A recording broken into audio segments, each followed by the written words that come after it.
하나님은 부모님께 순종하는 자녀에게 풍성한 복을 약속해 주셨습니다.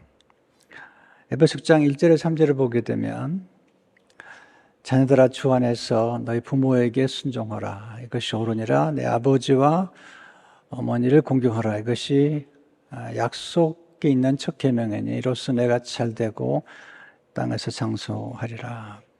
그래서 아주 중요한 단어를 발견하게 되는데 순종이라는 단어입니다. 1절에 다시 보시면 자녀들아 주 안에서 너희 부모에게 순종하라. 이것이 옳으니라. 주 안에서라는 말씀은 주님의 말씀 안에서 순종하라. 그런 뜻을 가지고 있습니다. 그 이유는 그것이 옳기 때문이죠.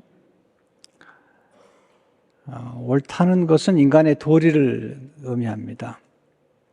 도리란 사람이 마땅히 행해야 할 바른 길을 의미합니다. 공동 번역에 보니까 자녀된 사람들은 부모에게 순종하십시오. 이것이 주님을 믿는 사람으로서 마땅히 해야 할 일입니다. 순종한다는 것은 구체적으로 뭘 의미할까요? 공경하는 것, 공경하는 것. 2절에 보니까 내 아버지와 어머니를 공경하라. 순종은 공경을 낳습니다.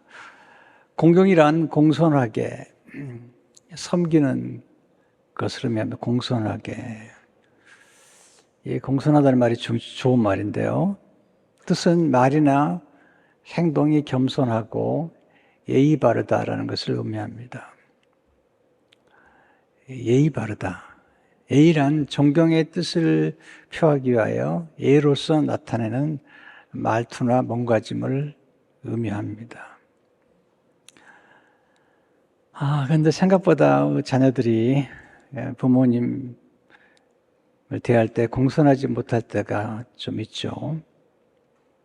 예의를 지키지 못하고 함부로 대하기도 하고, 특별히 사춘기가 되면 부모에게 좀 많이 앵기잖아요. 네. 인간이 참 모순이죠. 가장 예의 바르고 공손해야 될 대상에게 가장 함부로 대하죠. 또 때로는 부모가 자녀에게 너무 함부로 대해서 자녀들이 노엽게 되는 것을 보게 됩니다.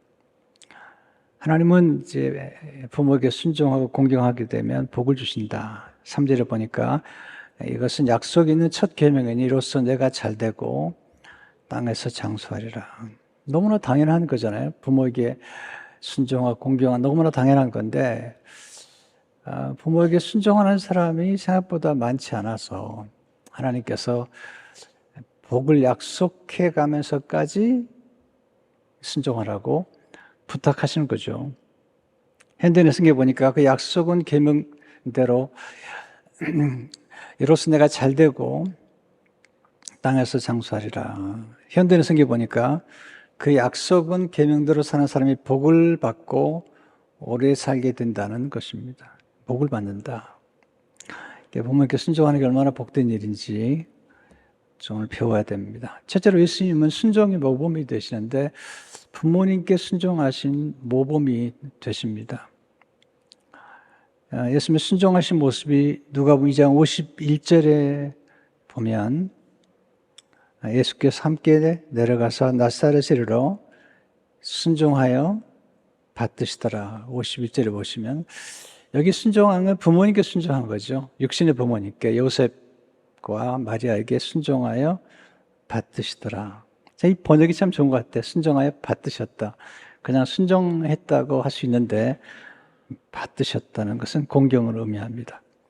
예수님 육신의 부모님께 뿐만 아니라 하늘 아버지께 순종하셨습니다. 빌립보서 1장 8절을 보게 되면 예수께서 함께 내려가사 나사렛에 이르러 순종하여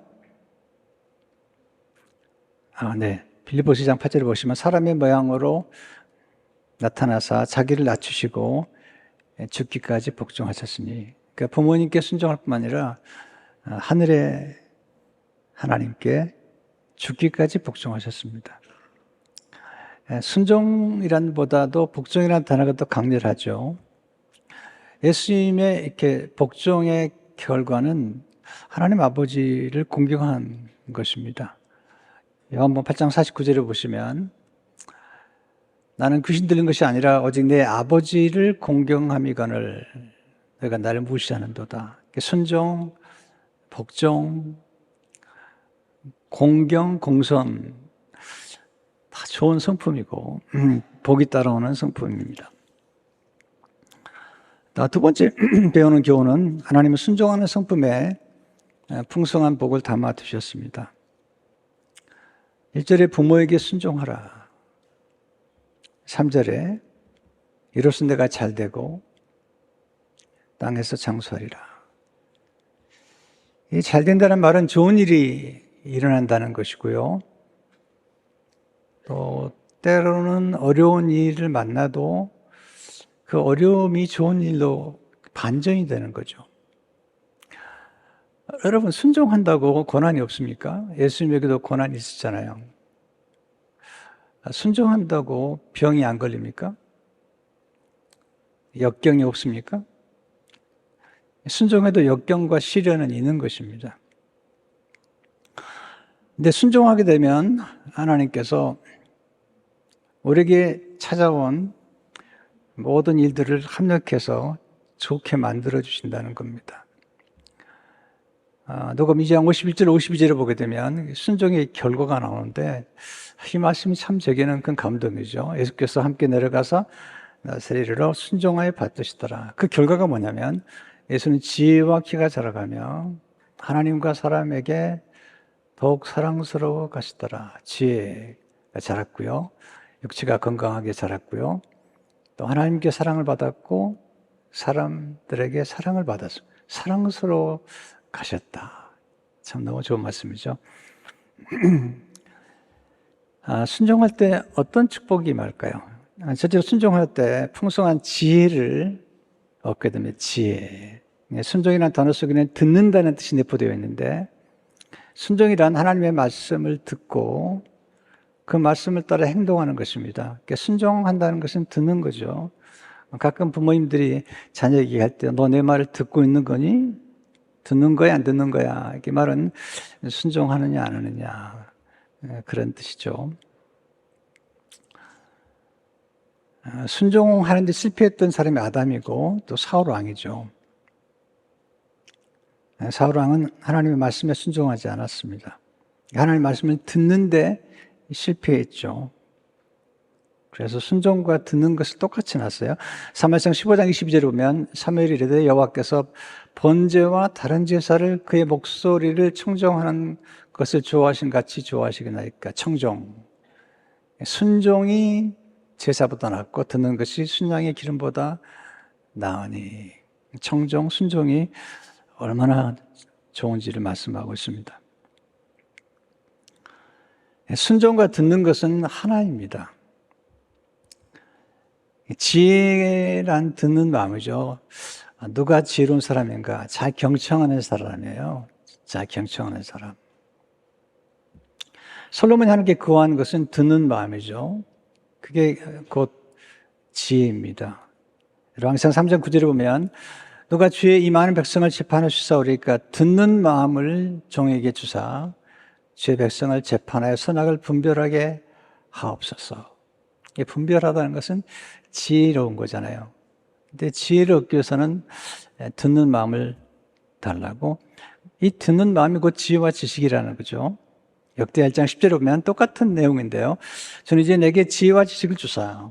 그러니까 열왕기 상에서는 듣는 마음, 역대하서는 지혜와 지식을 이야기하고 있습니다. 순종하는 사람은 경청하는 사람이고 또 경청하는 사람은 지혜로운 사람이고 경청하게 되면 하나님의 말씀을 실천할 수가 적용하고 실천할 수 있기 때문에 지혜로운 사람이죠. 마태복음 7장 24절을 보게 되면 그럼 누구든지 나의 이 말을 듣고 행하는 자는 그 집을 반석 위에 지은 지혜로운 사람 같으니 듣고 행하는 자가 지혜로운 사람이다. 듣기만 하면 안 되고요. 듣고 행하는 사람. 자, 순종하는 사람이 왜 지혜로울까요? 순종하는 사람은 잘 배웁니다. 불순종하는 사람은 잘 배우지 않아요. 잘 듣지 않아요. 불순종하는 사람의 특징은 마음이 완고합니다. 마음이 교만하죠. 마음이 교만한 사람은 잘 배우지 못해요. 디모데전서 6장 4절을 보면 그는 교만하여 아무것도 알지 못하고 변론과 언쟁을 좋아하는 자니 이로써 투기와 분쟁과 비방과 악한 생각이 나며. 참 이상하죠. 아무것도 알지 못하는 사람이 변론과 언쟁을 좋아해요. 알지 못하는데 변론과 언쟁을 잘하는 사람들 있죠. 교만해서 그렇다고 바울은 디모데에게 말해주고 있습니다. 반면에 겸손한 사람은 잘 배웁니다. 겸손한 사람은 잘 배우기 때문에 지속적으로 성장합니다. 또 평생 학습하죠. 평생 학습하는 사람은 지속적으로 성장하기 때문에 끝까지 쓰임받을 수가 있습니다. 105세가 된 김영석 교수님이 지금도 쓰임받고 있잖아요. 그리고 지금도 학습하시잖아요. 지금도 글을 쓰고. 학습이 왜 중요할까? 학습을 통해서 잠재력이 극대화됩니다. 학습을 통해 가치가 더해집니다. 가치가 중요하잖아요. 아니, 가치가 없어.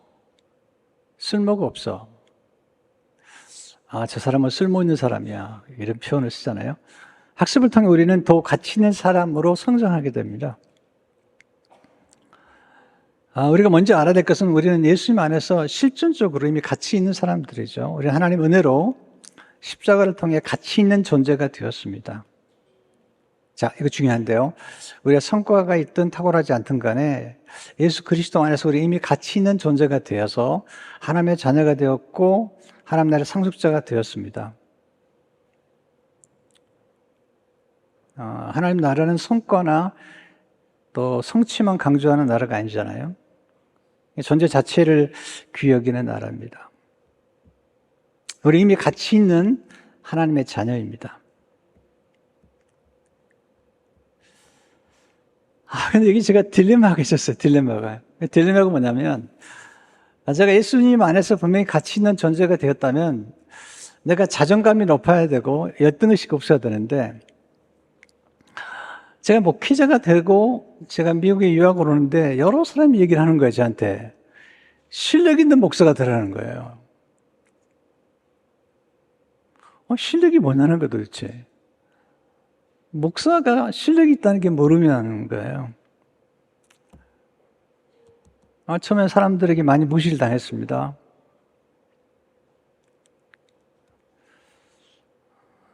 네. 그런데 제가 이걸 알았습니다. 예수 그리스도 안에 있는 우리는 누구나 다 가치가 있는 존재예요. 하나님 나라는 장애인도 똑같이 가치가 있어요. 100% 가치가 있는 존재죠. 이게 실존적인 가치거든요. 근데 이제 우리의 문제는 뭐냐면 실존적인 가치에서 우리 이 땅에 살아가는 동안에 현실적인 가치가 필요한 거예요. 그게 뭐냐면 실력이라는 거죠. 이게 역량, 컴피턴스라는 거죠. 역량이라는 거죠. 목사도 실력 없으면 요즘 버림받더라고요. 한 교회 담임 목사 자리가 나면 50명, 100명이 지원하는데 99명은 떨어지는 거죠. 왜? 실력이 없다는 거죠. 그러니까 실존적인 가치는, 전제론적인 가치는 누구나 가치가 있는데 현실적으로 가치를 따질 때 이게 이제 힘든 거죠. 이게.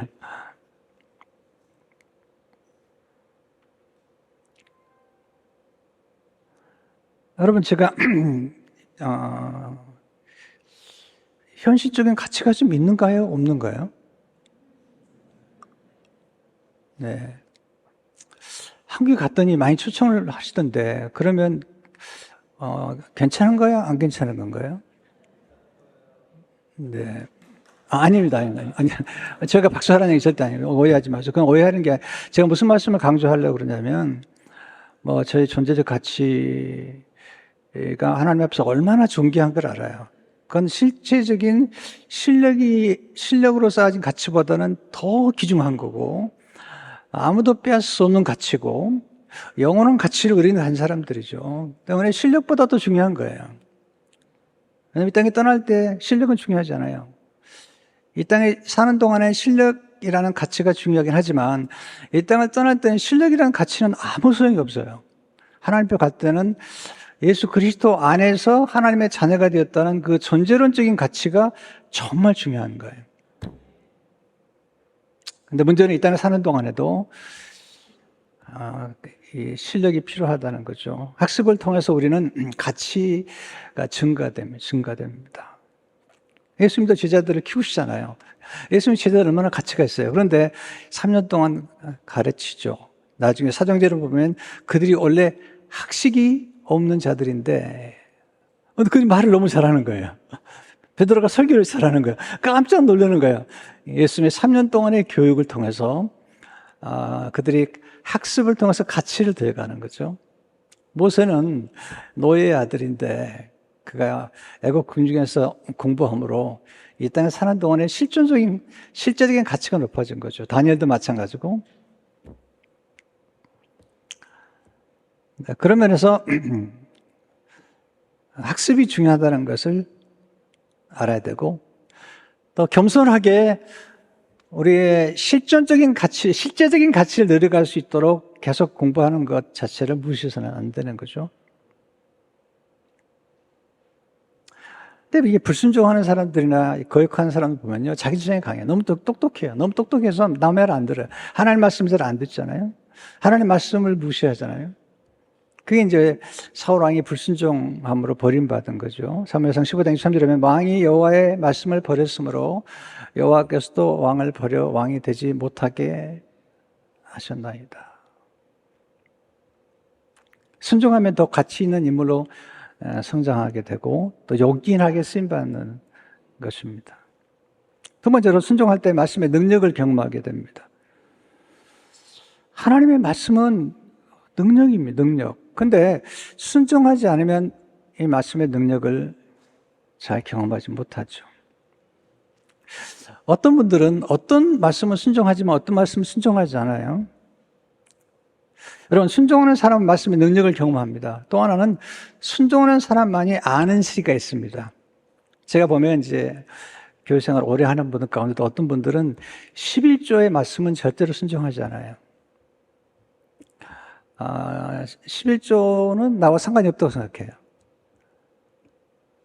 그 때문에 11조를 통해서 누리는 하나님의 은혜와 그 11조를 통해서 누리는 꼭 물질적인 것뿐만 아니라 11조 때문에 내가 하나님의 주권을 인정하고 하나님께서 내게 주신 건강과 또 교육에 대한 감사를 하게 되고 또 그것 때문에 더 전략도 하게 되고 또 하나님의 놀라운 일을 경험할 수 있는 굉장히 많은 게 있는데 그걸 누리지 못하는 분들이 많아요. 왜냐하면 순종하는 사람이나 순종하는 영역을 통해서만이 누리는 그런 세계가 있는 것입니다.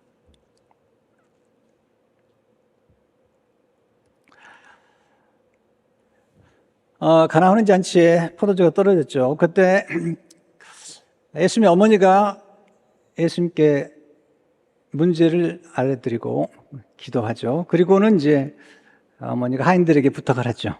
야무장 5절을 보게 되면 그의 어머니가 하인들에게 이르되 너에게 무슨 말씀을 하시든지 그대로 하라 하니라. 이게 순종이죠. 무슨 말씀 하시든지 그대로 하라.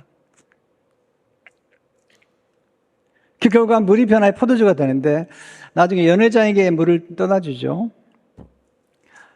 연회장이 놀라죠. 근데 하인들은 알죠.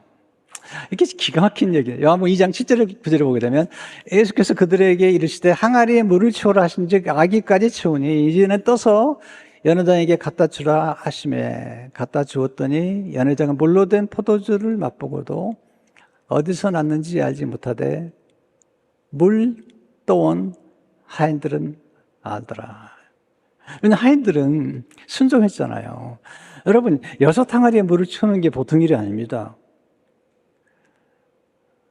뿐만 아니라 이제 물을 채운 다음에 물을 또 갖다 주는 것도 이게 쉬운 일이 아니잖아요. 언제 포도주가 됐을까? 물에서 그건 우리는 모르는 일이죠. 그러니까 순종하는 사람만이 아는 것입니다. 제가 순종에 대한 설교를 시리즈로 별로 해본 적이 없는 것 같아요. 왜냐하면 사람들이 순종을 싫어해요. 또 순종하라고 그러면 뭐 목사님의 말씀에 순종해야 되는가 이렇게 기분 나쁘게 인상을 쓰기 때문에 참 이게 순종이라는 설교를 하기 어려워요. 근데 이번에 제가 다시 한번 이 부모에게 순종하는 말씀을 들으면서 분명히 비밀이 있을 것 같다는 생각을 하면서 지금 이 말씀을 묵상하게 된 거죠. 진짜입니다. 제가 겸손에 관해서는 시리즈 설교한 적도 있고, 그런데 순종에 관해서는 시리즈로 설교한 적이 없는 것 같아요. 요즘 현대인들이 너무 싫어하고 또 목회자한테 또 이렇게 뭐 그런 얘기를 하잖아요. 사르밧 과부가 엘리야의 말에 순종하는데 그것은 하나님의 말씀에 순종한 거거든요. 엘리야가 사르밧 과부를 찾아가서 얘기합니다. 떡 한 조각 만들어 오라는 거죠.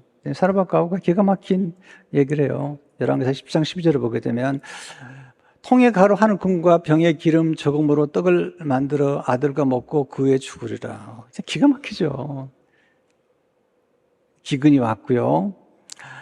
가루 한 움큼 병에 기름 조금 남은 것, 그럼 아들과 떡 만들어 먹고 죽게 됐다는 거죠. 그랬더니 엘리야가 하나님 말씀을 전해주죠. 열왕기상 17장 13절에 보면 엘리야가 이르되 두려워하지 말고 가서 내 말대로 하려니와 먼저 그것으로 나를 위하여 작은 떡 한 개를 만들어 내게로 가져오고 그 후에 너와 네 아들을 위하여 만들라. 그 다음에 말씀이 이스라엘 하나님 여호와의 말씀이 나 여호와가 비를 지면에 내린 날까지 기근이 끝날 때까지 그 통에 가루가 떨어지지 아니하고 그 병에 기름이 없어지지 아니하리라 하셨느니라.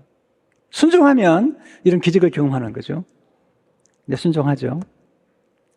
열왕기상 17장 15절 10절을 보면 그가 가서 엘리야의 말대로 하였더니 곧 엘리야가 전한 하나님 말씀대로 하였더니 그와 엘리야와 그 식구가 여러 날 먹었으나 여호와께서 엘리야를 통하신 말씀같이 통에 가루가 떨어지지 아니하고 병에 기름이 없어지지 아니하니라.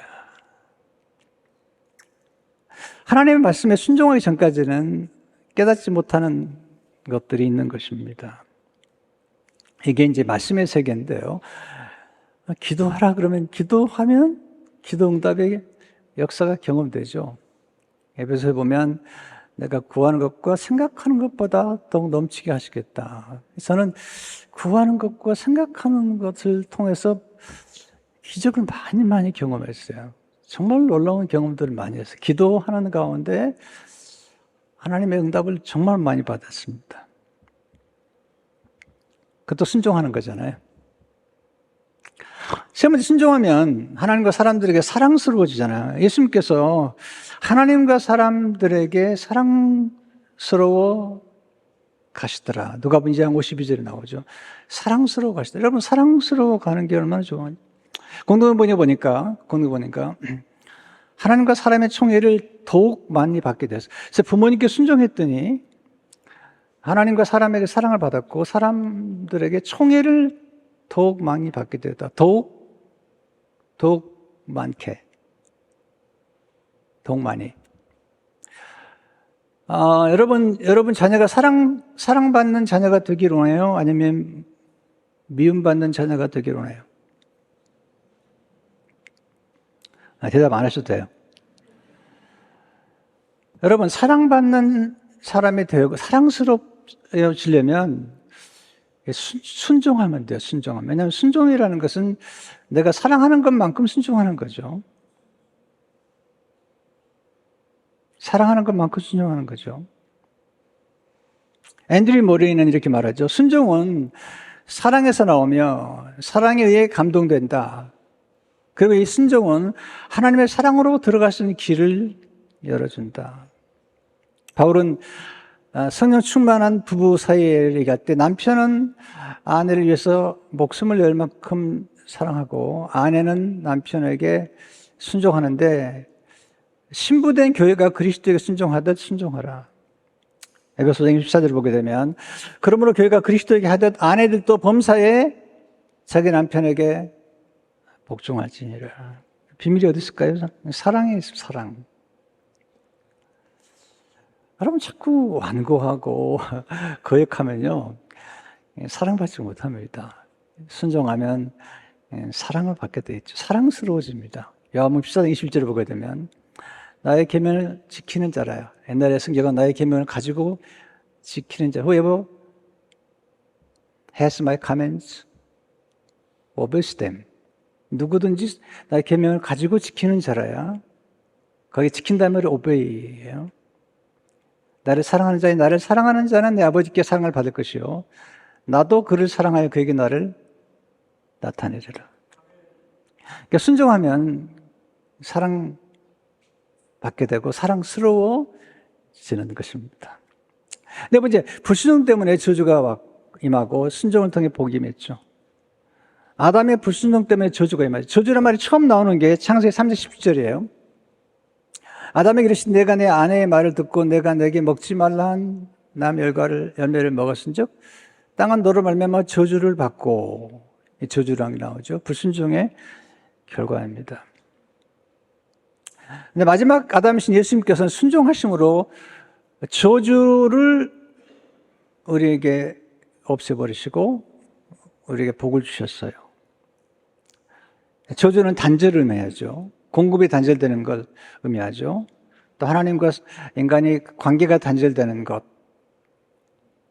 근데 복은 올바른 관계를 회복하는 거예요.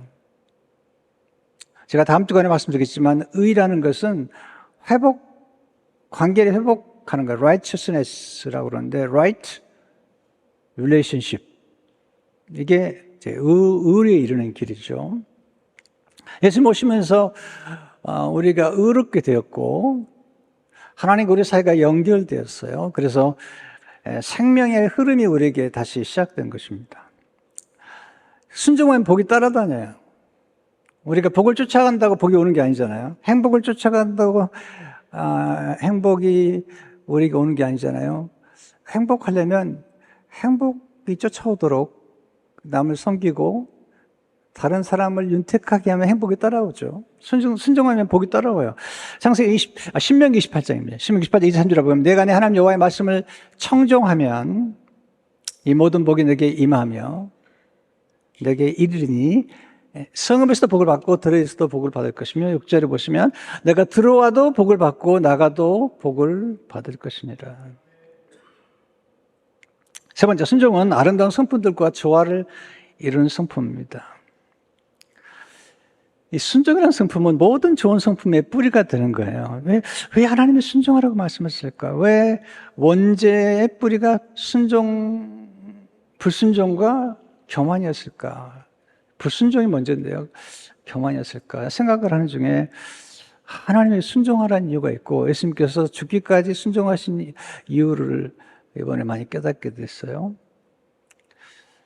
먼저 순종은 겸손한 성품과 조화를 이룹니다. 주님이 순종한 모습을 빌립보장 8절을 보시면 자기를 낮추시고 겸손이 먼저예요. 죽기까지 복종하셨으니. 겸손한 사람이 순종할 수 있어요. 교만한 사람은 순종하지 않아요.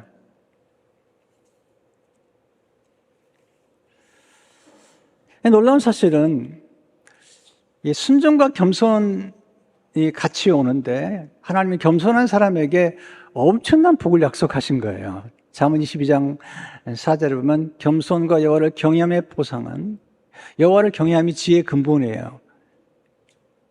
인간의 도리예요.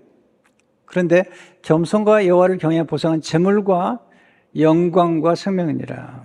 야고보 4장 6절을 보게 되면 그러나 더욱 큰 은혜를 주시나니 그러므로 이랬을 때 하나님이 교만한 자를 물리치시고 겸손한 자에게 은혜를 주신다 하였느니라. 순종은 온유한 성품과 조화를 이룹니다. 여러분 마음이 완고하고 이렇게 자꾸 거역하고 이런 분들은 순종하기 어렵습니다.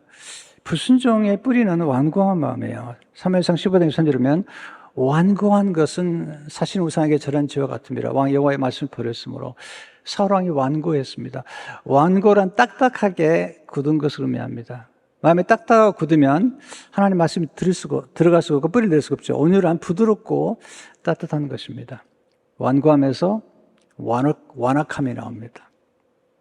하나님 온유한 사람에게 놀라운 복을 약속하셨어요.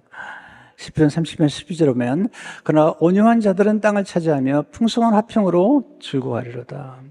순종은 신뢰하는 성품과 조화를 이룹니다. 여러분, 하나님 말씀에 순종한다는 것은 하나님의 말씀을 신뢰하는 거고 하나님을 신뢰하는 거예요. 여러분, 하나님을 정말 신뢰한다면 하나님의 말씀을 신뢰하는 거고요. 또는 하나님의 말씀을 신뢰한다는 것은 하나님의 말씀을 전하는 선지자들을 신뢰하는 거죠. 우리 역대하의 입장에 보게 되면 여호와를 신뢰하라. 여호와의 선자를 신뢰하라. 명통하리라. 이건 원리죠, 원리. 신뢰가 없이는 순종할 수 없습니다. 아브라함이 이삭을 바칠 때 하나님을 신뢰했어요. 또 그가 아들을 바치면 하나님이 그를 또 살려줄 거라고도 믿었어요. 이게 이제 히브리서에 나오는 말씀인데 놀라운 믿음이죠. 신뢰했다. 하나님은 그를 신뢰하는 사람에게 복을 주시죠. 잠언 3장 5절 6절을 보게 되면 너는 마음을 다하여 여호와를 신뢰하고 내 명철을 의지하지 말라. 너는 범사에 그를 인정하라. 그리하면 내 길을 지도하시리라. 여러분, 신뢰가 중요한 것은 신뢰할 때 우리가 오래 참을 수가 있죠. 기다릴 수 있죠. 그때 약속하신 복을 받을 수가 있어요. 약속하신 복은 하루아침에 이루어지는 게 아니잖아요. 히브리서 6장 14절 15절을 보게 되면 이르시되 내가 반드시 너에게 복주고 복주며 너를 번성하게 하고 번성하게 하리라 하셨더니 그가 이같이 오래 참아 약속을 받았느니라. 오래 참는 거예요. 이건 너무 중요한 일인데 요즘은 너무 빨라요. 한국도 너무 빨라죠. 자녀들도 좀 기다려 주세요. 네, 너무 서두르고 여러분 씨앗 심었으면 기다려야지. 자꾸 씨앗이 여러분 죽습니다. 씨앗이 나무도 옮겨 심었으면 좀 기다려야죠. 너무 성급해요. 자녀들이 언제 노엽죠? 너무 닥달할 때 자녀들이 지금 성장하고 있고 만들어가는 중에 있잖아요. 순종은 성실한 성품과 조화를 성실한 한국의 성품이죠. 여러분, 가나안 혼인잔치에서 그 하인들이 순종하는 걸 보시면요. 먼저 6항아리 물을 채우는데 그게 보통 일이 아니에요. 네, 거기서 끝난 게 아니죠. 이제 물을 떠다가 연회장에 갖다 주라는 거죠. 그게 성실하지 않으면 끝까지 순종할 수 없어요. 끝까지 순종한다는 게 성실이고, 성실한 사람은 끈기가 있고, 또 성실한 사람이 결국은 충성된 거거든요. 성실한 자리를 지키는 거예요. 여러분, 자리를 지키는 게 우습게 여기지 말라고요. 여러분들이 이렇게 자리를 지키는 거 보면 놀라워요. 거의 똑같은 자리에 앉으세요. 참 너무 놀라우세요, 여러분들. 네. 목사는 자리를 안 지킬 수가 없죠. 그럼 제가 자리 안 지키면 오늘 어떻게 설교가 되겠어요? 그러니까 목사는 자리를 지킬 수밖에 없지만 여러분은 자리를 안 지킬 수도 있는데 지키는 거예요. 여러분이 존경스러운 거죠. 아내를 따라서 남편이 교회를 나오는데 가끔 아내들이 불평하더라고요. 그냥 교회 나와도 믿음도 안 자른다고 불평하시는데 여러분 걱정하지 마세요. 그 남편이 따라와서 자리를 지키는 게 정말 대단한 거예요. 많은 아내들이 소원이 뭔지 아세요? 자기 남편 한 번만 교회 나오면 좋겠다는 거예요. 그런데 매주 나온다는 건 놀라운 일이지 않습니까? 여러분, 사업을 하더라도 마찬가지고요. 자, 보세요. 장사를 합시다. 네. 식당을 하는데 어떤 사람이 식당 기분 좋으면 나오고요. 기분 나쁘면 식당이 안 나와요. 문 안 열어요. 그 식당 잘 되겠습니까? 안 되겠습니까? 왜 문 안 열냐 물어보니까 어젯밤에 부부싸움을 했다나요? 여러분, 성실히 하지 신뢰를 얻는 거죠. 자리를 지키는 것이 대단히 중요한 겁니다. 아내는 아내로서의 자리가 있고 남편은 남편으로 자리가 있는 거죠.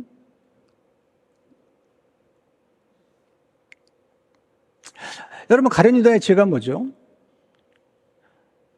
사도행전 1장 25절이니까 가룟 유다는 이 직무를 버리고 제 곳으로 건너야 돼. 직무를 버린 거죠.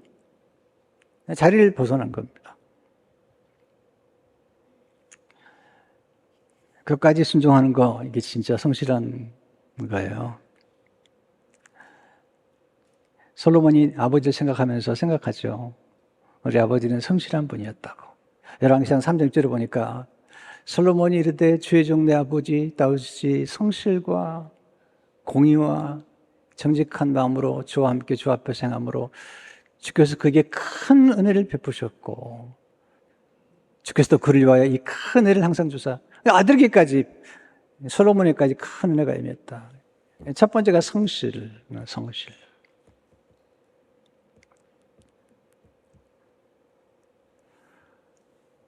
제가 살아보니까 결혼도 똑똑한 사람하고 결혼한다고 좋은 게 아니더라고요. 똑똑하면 사고를 쳐요. 또 직장도 너무 똑똑한 사람 보면요, 가장 이직을 해요. 금방 이직을 해요. 조금 일 좀 맡겨놓고 시킬만 하면 그냥 확 떠나버리는 거죠. 정말 충성된 사람, 우직한 사람, 자리를 좀 지켜보는 사람. 이런 사람들이 결국은 큰 나무가 되는 거죠. 못생긴 나무가 산을 지킨다고 그러잖아요.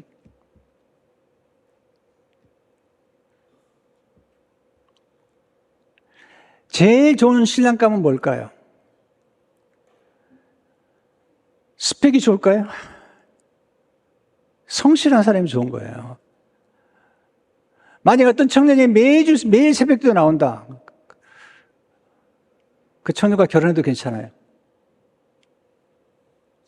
그것도 지켜보니까 3년을 나온다. 그건 대단한 거예요. 쉽지 않아요. 그렇게 매일 새벽도 나온 청년이 외도하고 사고를 칠 확률은 상당히 적어요.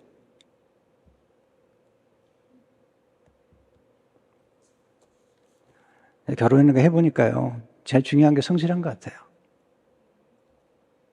잘생기고 못생기고, 이 잘생긴 건요, 그냥 좀 지나면 그냥 평준화 돼버려요. 익숙해지면요, 별거 아니에요.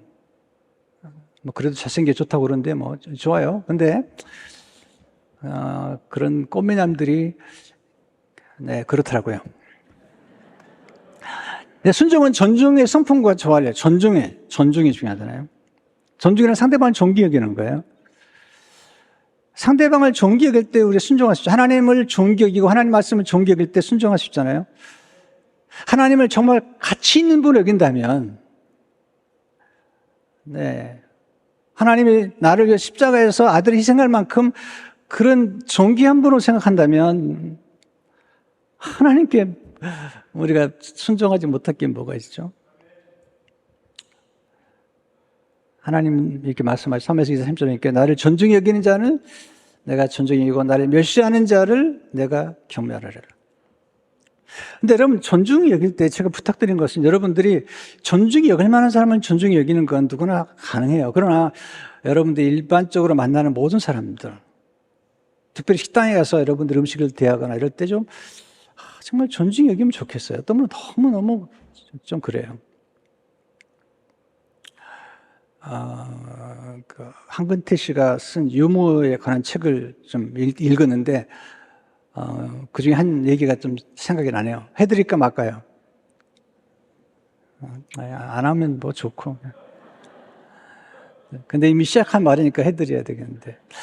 필리핀에서 한 사업가들이 세 남자가 이제 필리핀으로 와서 이제 사업을 하는 거예요. 그러니까 파출부를 쓸 수밖에 없잖아요. 근데 파출부가 굉장히 성실하고 음식도 잘하고 음식이 아주 잘하는 거예요. 빨래도 잘하고 청소 잘하고. 마음에 든 거죠. 음식까지 잘하니까. 근데 이상하게 이 술병에 술이 자꾸 주는 거예요. 계속 관찰해 보니까 술병에 술이 조금 주는 거죠. 그래서 세 사람이 이제 의심하기 시작하는 거죠. 그래서 한 번은 이 술병에다가 오줌을 담아놓은 거, 오줌을. 색깔이 비슷하게. 나중에 물어본 거죠. 이 파출부한테 혹시 술을 먹냐고 그랬더니 이 파출부가 저 술을 안 먹는다고. 저는 음식에다가 술을 넣는다고.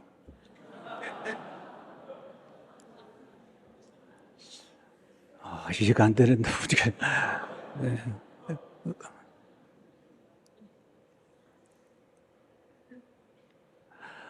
여러분, 파출부도 신성한 직업이에요, 직업. 근데 함부로 돼요? 네.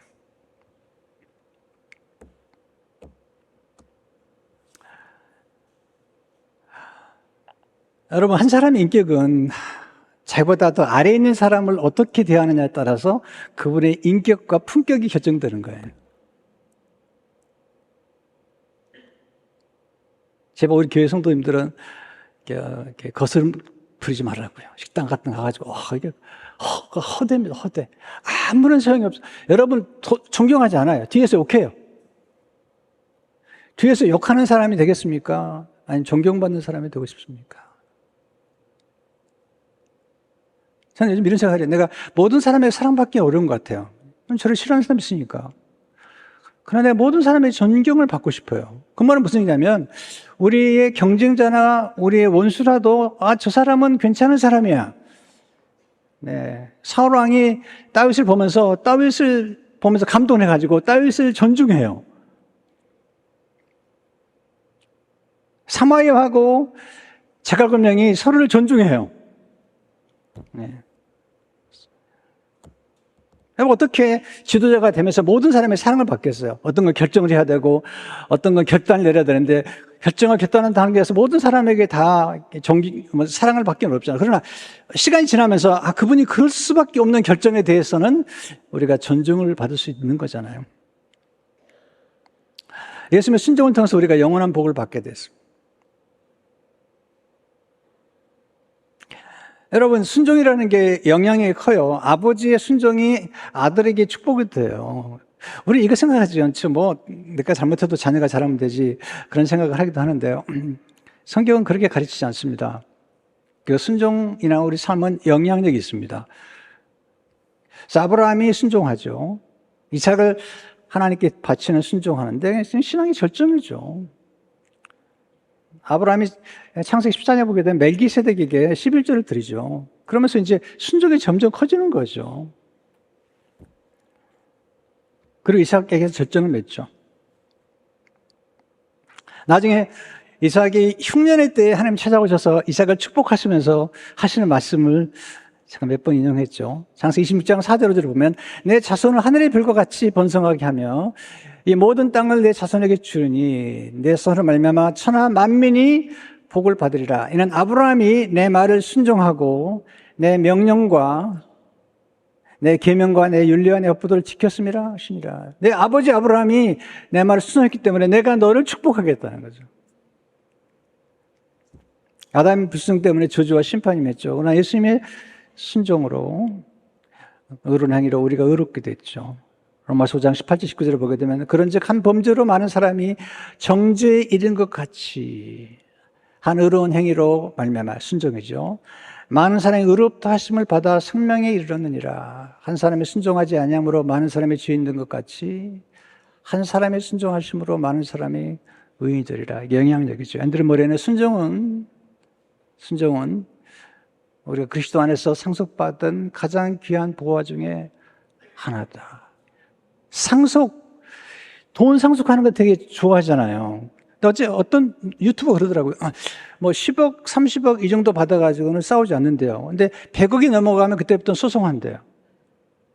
그러니까 돈을 상속한다는 것은 위험한 거예요. 한국은 또 상속비가 엄청 비싸더군요. 상속하지 말라는 얘기는 아니에요. 근데 정말 순종을 상속한다면 그건 대단한 겁니다. 하나님 앞에 순종하고 하나님 말씀 앞에 순종하는 순종을 상속한다면 그리스도 안에서 그 자녀는 사랑을 받을 것이요, 인정을 받을 것이요, 지혜로울 것이며 그리고 잘 될 것입니다. 순종은 결코 손해가 아닙니다. 순종하는 사람은 경험하는 게 많습니다. 우리가 100% 완전할 수 없지만 순종도 잘해야 됩니다. 이제 죽을 날을 만남았는데도 끝까지 고집 부리실 겁니까? 부끄러운 구원이라는 게 있습니다. 그러지 마십시오. 오늘 이 말씀을 기억하면서 부모님께 순종, 하나님께 순종. 그 아름다운 성품으로 여러분의 삶이 풍성해지시길 주의 이름으로 축원합니다.